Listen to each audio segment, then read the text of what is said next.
Hello, and welcome to this episode of Spotlight on the Divorce Expert. And I am absolutely honored beyond belief to have an amazing person on today, my friend Laura Richard. But in addition to being my friend, she is a phenomenal resource in the area of navigating divorce and post-divorce recovery when you're getting out of relationships with those toxic, high conflict, narcissistic partners. So Laura is a podcaster, speaker, author, and a coach dedicated to empowering women in midlife who are healing from a relationship with the nice guy. And yes, that is in quotes.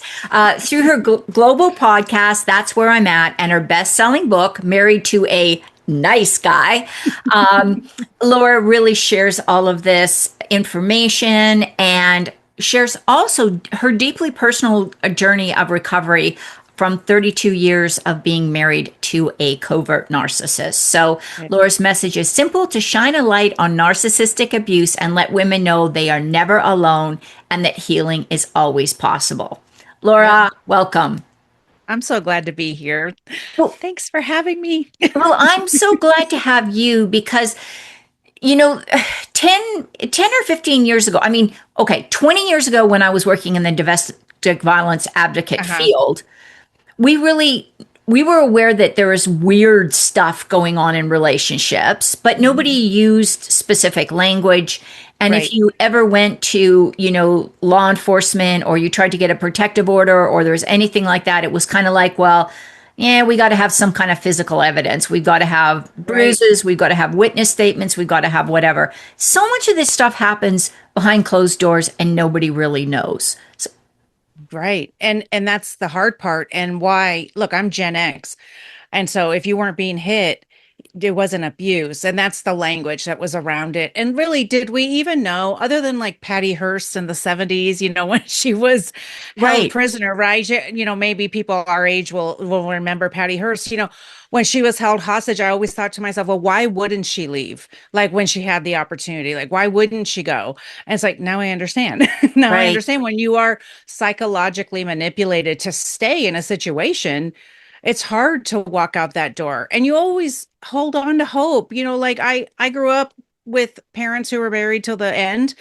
And so why would I just walk out of a situation? I wasn't taught that. I really was taught, you get married for forever. And that's what I always hoped anyway for my relationship, was it would be forever. And that's what I dreamed of. And that's what I expected. And that's the way I came into my marriage. It wasn't going to be just a temporary thing. And that, I think, was to my detriment, because I don't think I came in with my eyes wide open. Right. And we've talked a lot, and Laura and I have done several events together, and we've had many conversations. So this is going to be a little bit more of an advanced level conversation. Yeah. And, certainly we'll put some links in show notes if you want to go back and get some more basic information about this. But one of the things that the new emerging stuff that's coming out is that exactly what you said, Laura, that's so important.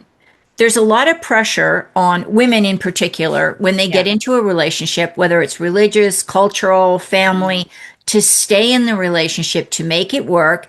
And I'm going to say this, and I know I'm going to offend some people here, but it is still that sort of, well, it's not that bad if you're not getting physically hurt, if you're not in danger, if your kids aren't in danger, you should be trying to make this work. And that is so ass backwards. It's just, it really is. Yeah, it is. We are very societalized to stay, and like, we're the ones who have to fix our man. And I know we're talking very heteronormative, but insert whatever you need. But the societal norm is that women are societalized to, like, you got to stick by your man, and and so these are the thoughts that I had. I know my ex's childhood trauma. So that kept me in longer, I think, because it was like, oh, I know why he does it. And okay, so knowing why somebody does it doesn't make you have to stay. It should just help you understand. And then also, like, we all have the opportunity to go get help at some point, and decide if something is wrong. But when someone is literally telling you they don't have anything wrong with them, it's your fault. I really took that to heart because I really wanted to make my husband happy. And so I really thought if someone was telling me they had a problem with me of some sort, like I was too difficult I really thought that meant that I was difficult. And so Right. I wanted to fix it. Now, of course, that comes from my own childhood issues of being an eldest daughter, parentified, and keeping the peace, doing all the things in my house as an eldest daughter would do. And and so I learned how to keep the peace. I learned how to not ruffle feathers. I learned how to be quiet. And then of course my ex taught me how to be even more quiet. And so it's not a surprise that I now have a microphone because I was told to be quiet for so long. Exactly. And what I love is that there is a lot more research coming out about Yes. this whole and we're going to I'm talking narcissistic personality disorder. So I'm just not Uh-huh. talking narcissistic traits, but I'm talking narcissistic personality disorder, which is right there with antisocial personality disorder, Yeah. which are the psychopaths, sociopaths, Right. really nasty people, evil people. Mhm. They're right there in that cluster B personality disorder. Yeah. So there's getting to be more research that there's a lot of things that these particular people have going against them, and some of it is actually differences in their brain structure than what Mhm. other regular people have, in that Right. they don't have a sense of empathy. Mhm. They don't have a conscience. They don't think the Mhm. same way that we do. This is why, even if they're not hurting people, they can go out and defraud the elderly or create pyramid schemes that wipe out entire families and Mhm. go to bed and sleep well at night because Yeah. they don't have the same mental processing that Right. other Yeah. people do. And then people like you who are Right. high in those traits of tolerance and empathy Yes. and Exactly. love and willing to Yes. give a whole bunch of chances, it's like it's like magnets. They just instantly come That's it. together and they Yes. stick. Yeah. I heard something today and it was so interesting that and we'll say the word empaths. Okay. So Yeah. like me, right? So like an empath, and then also someone with narcissistic, say, personality or traits. We are the goal is the same, except one is doing it in a negative, one is to take, and the other one is we're like feeding, like the empath is like feeding to the narcissist to help them, where the narcissist, so like you said, we're attracted to each other because we're getting something from each other. And there was a similarity, and I forget exactly how they said it, and I was like, oh, it's so true. Like their goal is to take, and listen, that sleeping thing. Oh my gosh, my ex would lay down, turn off the light. He was asleep. And it's like, well, yeah, of course. You cause chaos all day and you're Right. done for the day, while I was laying in bed next to him crying, trying to stifle my cries because he was so ridiculous and so mean to me. And the hard thing is that they don't have to hit you. They don't. I mean, I didn't want to be alive at the end. And the women I talk to and work with, a lot of them feel the same. We don't have a plan necessarily, but we sure didn't want to be alive. Yeah. And we didn't, because when you're stuck in that cycle of I can't even get out, I'm frozen in fear to get out. I don't even know what I want to do. And maybe you don't even think that you can survive without them because they've been telling you that for so long that you'll never survive. And then you maybe don't have the support outside of the home that says, he's such a nice guy. Like I don't get it. Right. Before I knew anything, I had friends, I would tell them stuff. I'm like, I don't even know what we're fighting about. And they'd say, I don't get it either. Yeah. And so like there was nothing to fix because I didn't understand. But that's what they do. Confusion is like their major thing. The gaslighting and confusion is their major way of keeping you stuck. If you are full of anxiety, they say that that's why you stay stuck, because you're too anxious to walk out. You're Right. too anxious to make decisions. I'm like, that was my life. My Yeah. gosh, that is terrible. Yeah. And I want to touch a little bit on this idea of trauma bonds. And I know Mhm. we've got a 15 or 20 or 30-minute discussion. We're not going to cover Yes. anything really significantly, but I do Yeah. want to talk about this because Yeah. I hear a lot of people who say the exact same thing. I've even had clients that have had their attorneys say, well, it couldn't have been that bad because you would have left. Yeah. This is, 2026, and we're still hearing that kind of thing. Yes. Well, it couldn't have Yes. been that bad because you would have left. Um, Yeah. so let's talk about this whole idea of trauma bond. And because I Mhm. think that's more like the Patty Hearst and the Stockholm syndrome and all. Right. So I want to, for those people, I'm going to throw this in here, Laura. Here I am Yeah. asking a question, then rambling on. But That's okay. when people think of this, I want you to almost think of like a cult where there is this charismatic person who uses a whole bunch of overt and covert techniques to keep the cult together. This is just Yes. a cult of one leader and one follower, and That's sometimes exactly some it. little kids involved, which is horrible. But Yeah. let's talk about this whole idea of trauma bond and how Yeah. it impacts. That's the hard part. So the trauma bond is really the chemical reaction that's happening, like why you're holding two things. Why do you hate him and love him? Especially, it is more visible, I guess, when you leave because you're trying to heal. You're happy that you've left the marriage because you feel like, oh my gosh, it was terrible. Like I didn't know I was in abuse, but I knew I had to get out. But then I was like, why am I still thinking about him? Why do I miss him? And what's happening is your abuser was also your soother. And so now our brain is actually having a chemical reaction. And so we become addicted to them the way they say, like you become addicted to a drug. And so it's really hard to move forward. It's what keeps you stuck. It's what keeps you going back because women will go back 7 times or so, or it takes them 7 times even to leave, but people do go back. We see that in movies. We've seen that everywhere. Why do people go back and why do they stay? It's the trauma bond because we're holding those two opposing thoughts. And also, we're holding on to hope Right. that it's going to get better. And we're hoping it gets better. We've seen them be quote unquote good. We've Right. seen them do that. And so we want to get back there so badly. We'll do anything. And then I heard today as I was going through Instagram, one lady said, I don't want him to be better for the next one. And so I stay, even though she's being abused. And like that part, that's what's going to keep you stuck forever is the trauma bond about what if, what if, what if. Right. Yes, that's the chemical reaction. It's the chemical addiction. And it's not easy to break, but it can be broken. Right. And it literally is a brainwashing effect. I It was is.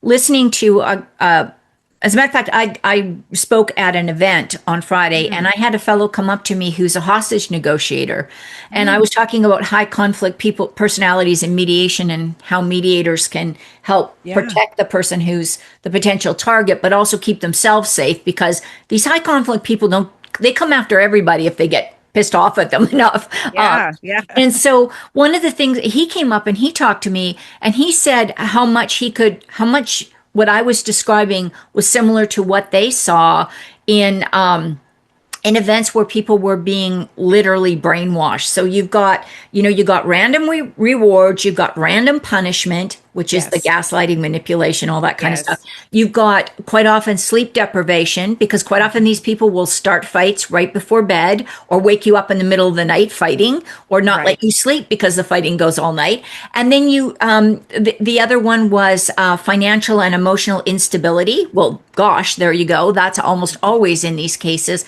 The Right. one part that isn't missing is the use of chemicals or like drugs or alcohol to Right. control mood. So that's typically not in most family situations. But Hmm. you can see how this becomes overwhelming, and these people don't do this from day one. They do the honeymoon feeling, the Right. what do they call that? Exactly. There's Yeah.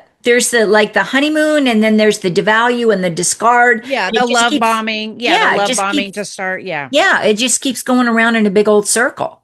It does. And this is the thing. It's like a slot machine. Okay. So you have that intermittent reinforcement and the intermittent punishment or abuse. And that is the slot machine effect. People sit at a slot machine hoping they'll win, or maybe Right. you get a little bit of a win and you put in some more money so that you'll get more. And that intermittent reinforcement and intermittent abuse is what's going to keep you stuck for so long. And it's so hard. And so I did a video because I have an episode coming out about the trauma bond, and I did a video about it, and I wasn't trying to shame this person. I made sure I said this in the video, but her comment was so good for showing the trauma bond. And it was, I miss him and I'm fearful of him. Like Right. she had all these opposing thoughts, and I said, that's the trauma bond talking. And so I broke it down. And the first thing, unfortunately, I say unfortunately, because this one is always a hard one. The first thing you have to do is you have to go completely no contact. You have to block them everywhere. You have to pretend they no longer exist in the world. Now, co-parenting is something different, and we have strategies for that. But I'm talking about if you don't have to do that. And even co-parenting, you don't have to watch them on social media, anything like that. Because people say, like, what if he's better for the next one? Listen, if he knows you're watching, he will post things that will break your heart. Like, I finally found the love of my life. Right. This is somebody who knows how to love me, or insert other hurtful things here. And you don't ever want to watch that go on. And the other thing that some abusers want to do is say, well, we can stay friends after we get divorced or break up.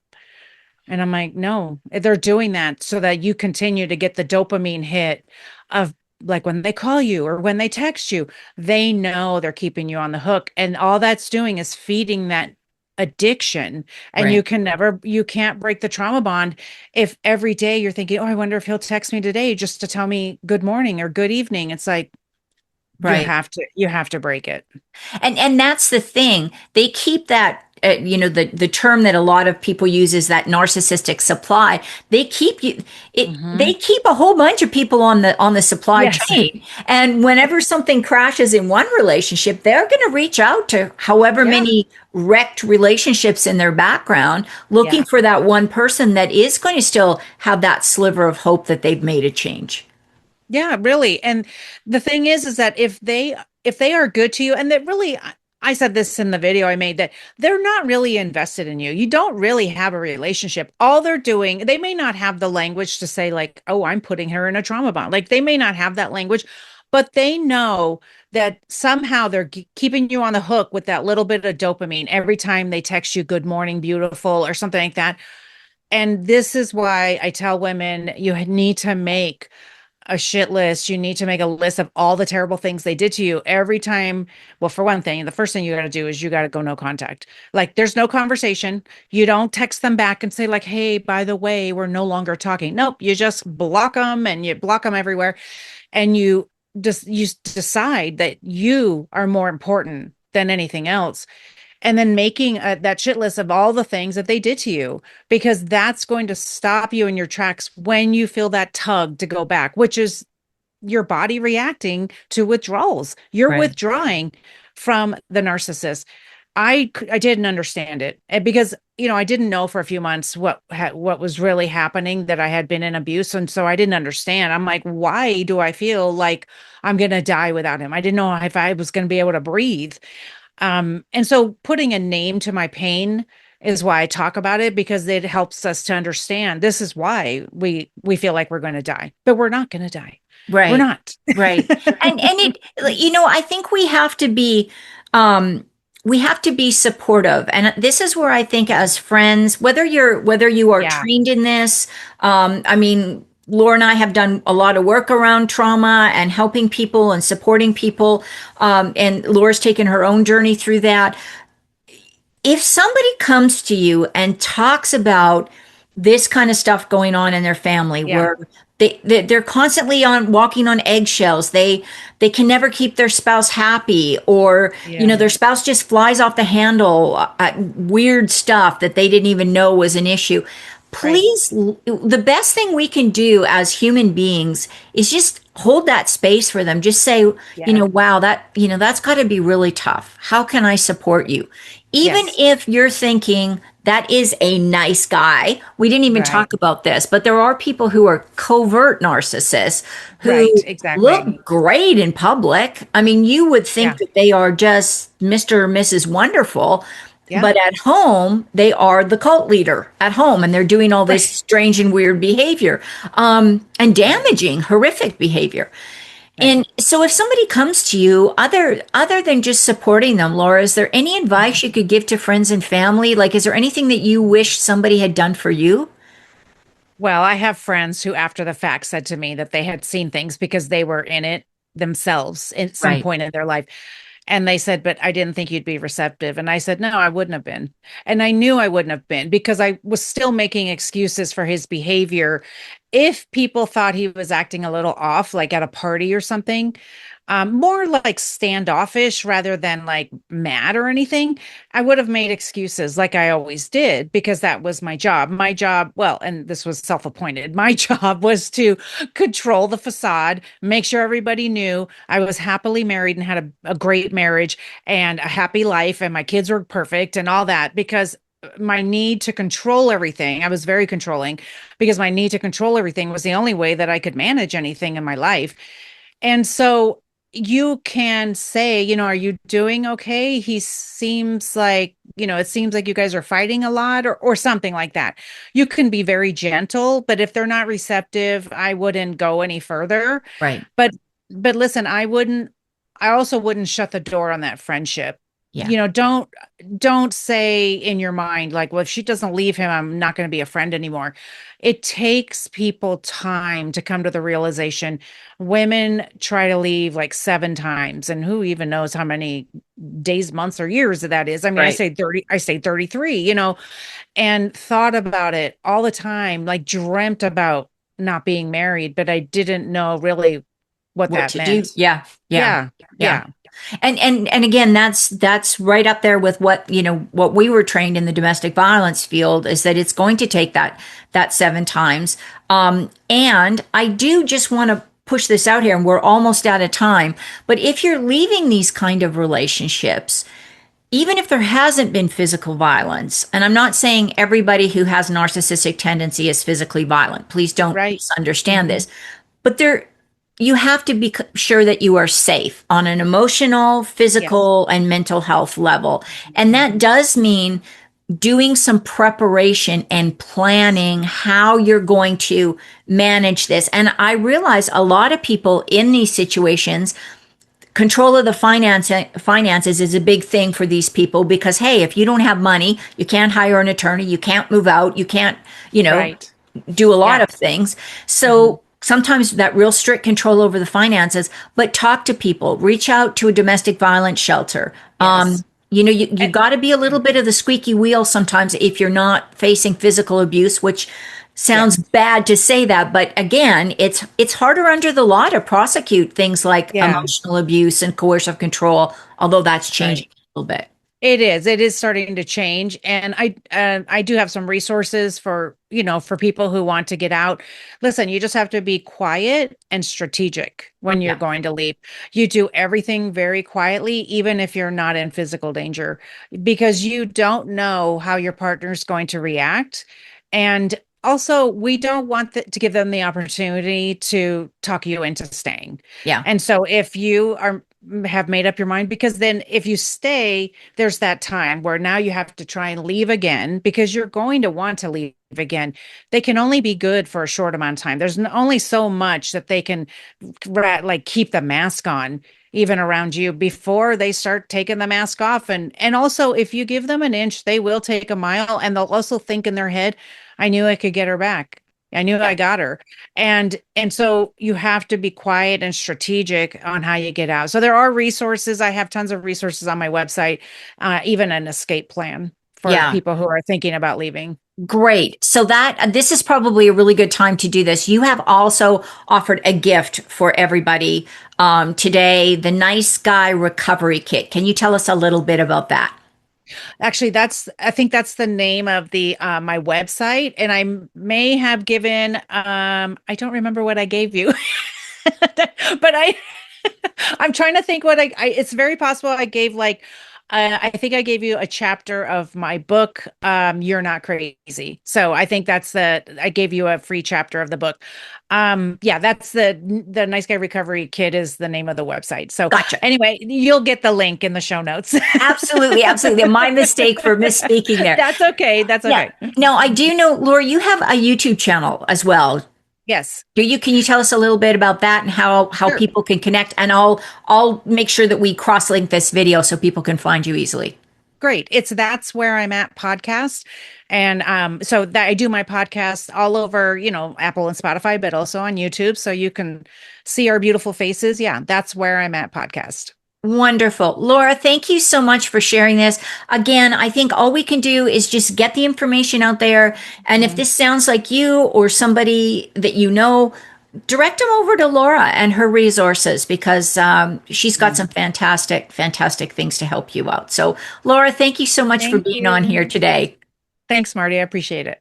And if you're listening to this, don't forget to like, make a comment, follow, do whatever you want to do. We would just love to hear more from you. If you have any questions or specific things that you want to say, put them in the comments and Laura and I will double check them and we will make sure to respond. So thank you so